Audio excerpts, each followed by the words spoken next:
En septembre 2025, je suis partie en voyage sur les traces du peintre et poète italien Giorgio de Chirico.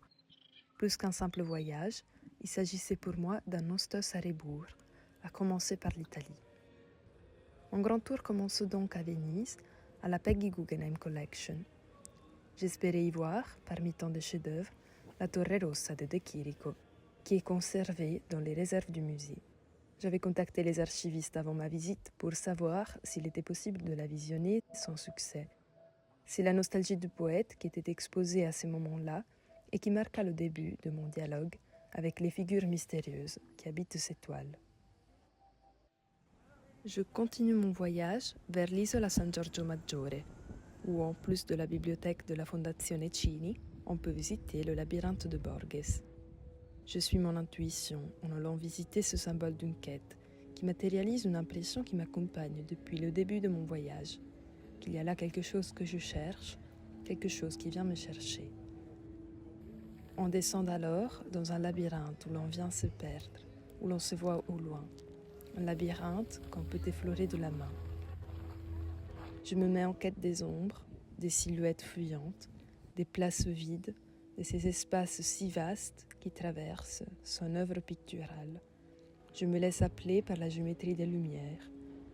Je me laisse appeler par le silence des statues. Un matin, en flânant dans la ville, je tombe sur d'inattendues statues. Un lion observe un autre lion qui se retourne et le regarde à son tour. Et puis, une troisième présence, d'où l'on dirait que le regard prend naissance. Elle écoute en effet une dernière figure, la tête tournée vers le ciel. L'impression là de rentrer dans un dialogue invisible. Dialogue que je retrouve multiplié au cœur de Palazzo Grimani à l'occasion de l'exposition Cabinet of Wonders. Encore une géométrie des regards, parmi tant de gestes suspendus, un sentiment d'attente qui règne dans l'air, ou peut-être tant de regards qui n'attendent que d'être vus.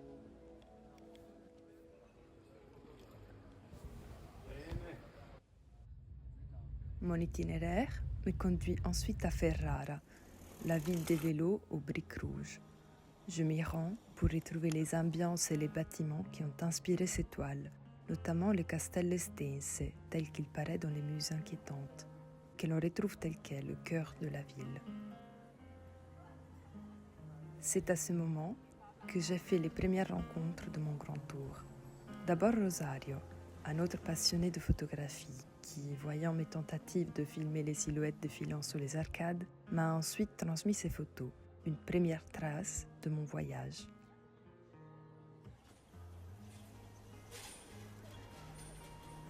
Puis, j'ai rencontré Paco et Carmen.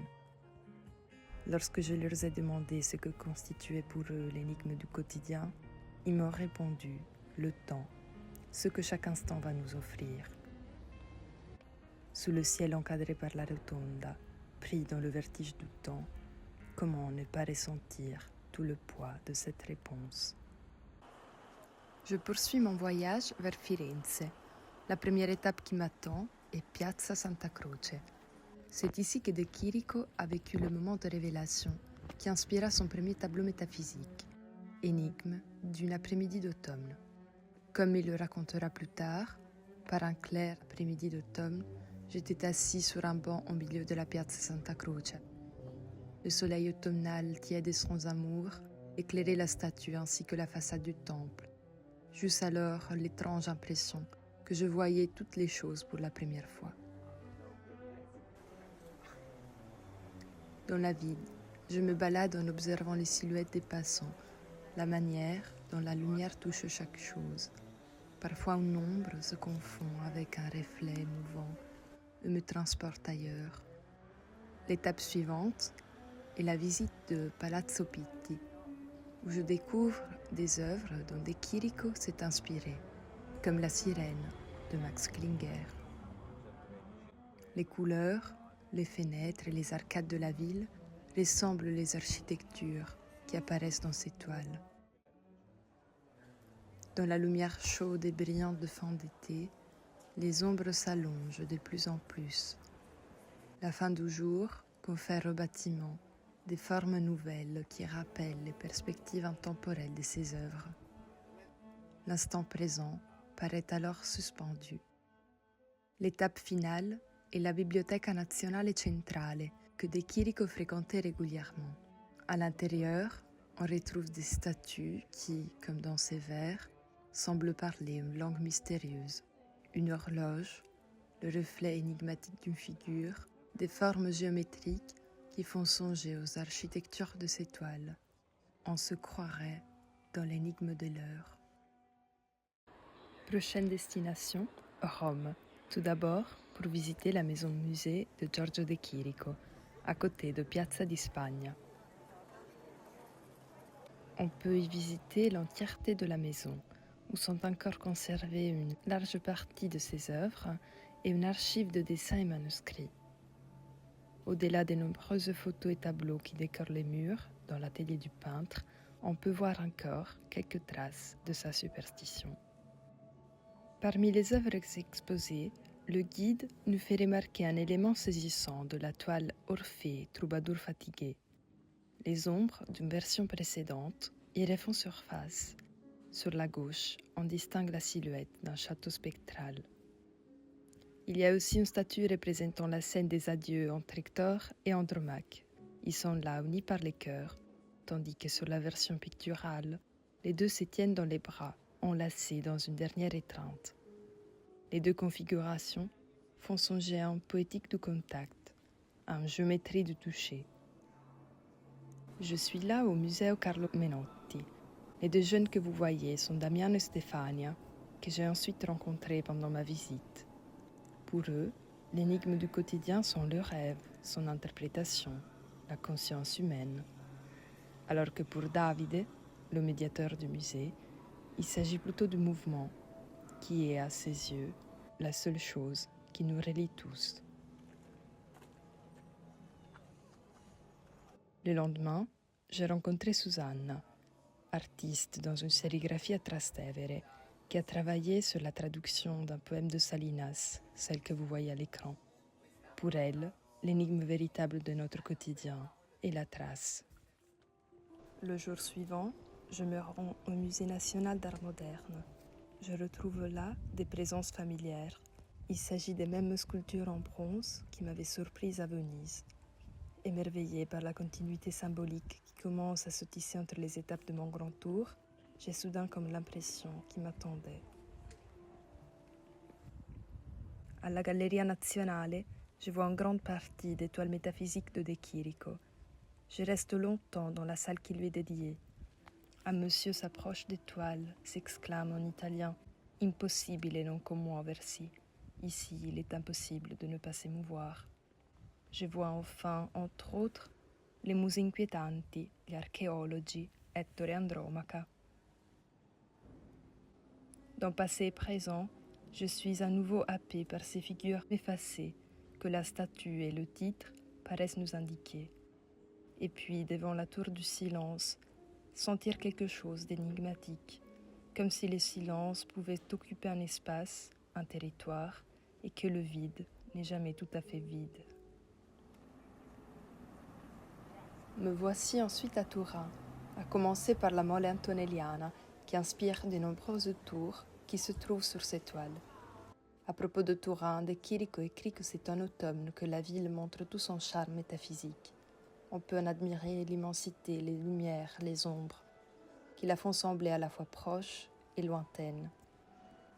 J'ai eu la chance de la visiter à la fin de l'été, où l'on devine déjà un début d'automne, lorsque les couleurs nous plongent dans l'atmosphère de ces tableaux. Le peintre en est particulièrement charmé à cause du séjour célèbre du philosophe Nietzsche, qui vécut une période très prospère et écrivit ici son Ecce Homo. En me promenant, je découvre par hasard la Porta Palatina, datant de l'époque romaine, qui pourrait avoir inspiré la structure de ces tours rouges. Les statues équestres qui parsèment les villes sur mon itinéraire font songer à un poème de De Chirico, la volonté de la statue. Et maintenant, le soleil s'est arrêté tout en haut au centre du ciel. et la statue dans un bonheur d'éternité noie son âme dans la contemplation de son ombre. Mon étape suivante est Milan, afin de visiter le musée du Novecento. À mon arrivée, je découvre malheureusement qu'il est interdit de filmer ou de diffuser les images des œuvres exposées. Cependant, depuis l'intérieur, je m'attarde sur les silhouettes de passants qui traversent la place comme un labyrinthe. Certains pas se croisent, des ombres s'effleurent dans une danse imprévue. Je poursuis vers les bains mystérieux, conçus par De Chirico à l'occasion de la Triennale de 1973. Près du Castello Sforzesco, je retrouve les arcades typiques de ces piazze d'Italia, qui, dans l'eau miroitante, se dédoublent comme dans ces perspectives intemporelles. Cette Ariane enclose dans la pierre, il me semble de la retrouver mouvante, à l'ombre du château des Sforza, saisie elle aussi dans l'étendue de son attente. Sous les arcades, j'ai l'impression de retrouver ceux qui l'avaient tant inspiré. Cette poésie étrange et profonde, infiniment mystérieuse et solitaire, qui s'effondre sur le stimon de l'après-midi d'automne, lorsque le temps est clair et que les ombres sont plus longues qu'en été. Mais avant de poursuivre notre voyage, revenons un instant sur nos pas, lorsque la Peggy Guggenheim m'avait répondu qu'il était impossible de voir la tour rouge dans leurs archives. Pendant mon grand tour, les conservateurs m'ont recontacté pour me dire qu'il avait finalement exposé en salle afin que je puisse la voir. J'ai donc décidé de retourner à Venise. Ils avaient effectivement remplacé la nostalgie du poète avec ce tableau. Je tenais particulièrement à le voir, notamment à cause de sa mention dans l'usage de la photo d'Annie Ernaux et Marc Marie. J'ai retrouvé ce même sentiment qu'ils décrivent, celui d'un tableau qui tente de resserrer en un même espace l'unité d'un moment, par essence impossible à circonscrire. J'ai remarqué d'ailleurs l'ombre d'une autre silhouette, encore un spectre effacé, invisible dans toute reproduction de la peinture. Un renvoi à ce tableau se trouve aussi dans son hebdomero, telle une mise en abîme, un jalon de son voyage de vie. Comme le remarque le battement d'ailes d'un papillon ou le passage fugitif des ombres, à côté de la permanence de pierre, je songe là aux mains qui les ont bâties, aux regards qui s'y sont posés au fil des siècles. C'est quelque chose que l'on ressent tout particulièrement à Athènes, où De Chirico s'est formé au dessin, raison qui m'y mène dans le cadre de mon grand tour. Les formes de la Grèce, où le peintre est né et a passé sa jeunesse, traversent son œuvre, tout comme ses couleurs, ses architectures, les références aux mythes. On comprend alors la manière dont cette terre natale s'est gravée dans son cœur, continuant d'occuper une place singulière dans son imaginaire. Tous les signes recueillis pendant mon voyage, toutes les présences qui peuplent ces toiles, semblent soudain faire sens, pointer dans une même direction, celle de l'expérience unique et profondément personnelle d'un individu attentif aux détails silencieux de ce monde. Nous parvenons enfin à la dernière étape de mon grand tour, conçu comme un hostos à rebours. J'arrive à Volos, sa ville natale. Selon la mythologie, il s'agit de la ville de départ des Argonautes. On y retrouve quelques traces de son passage. À la bibliothèque communale, des livres illustrant son enfance grecque. Au musée de l'histoire de la ville, on peut voir les plans de la gare de Volos, dessinés par son père, Évaristo De Chirico, qui demeure presque intacte jusqu'à aujourd'hui. Il y a même la statue d'Athéna que son père avait fait installer devant l'entrée de la gare, celle-là même qui continuait de présider à ses créations dans son atelier à Rome. Sur les rails, un wagon, comme ceux que l'on voit dans ces tableaux, sauf qu'ici, il est fermé. Ce qui frappe le plus dans cette gare, c'est son silence. Elle est suspendue dans une lumière tranchante entre les vestiges du passé et l'attente d'un mouvement qui tarde à venir. Il n'y a que la danse paisible du vent, aucune autre présence, aucun train au départ. La suspension dans laquelle plonge cette gare m'est propice pour songer à ce que j'ai vu et saisi au long de mon grand tour. C'est dans son silence que j'ai le plus ressenti la même sensation que l'on éprouve face aux toiles de De Chirico. En m'arrêtant pour l'une de mes dernières photos, je pense à l'espace parcouru en cette fin d'été, aux rencontres qui m'attendaient sur mon chemin, aux résonances entre les villes traversées et ces toiles métaphysiques.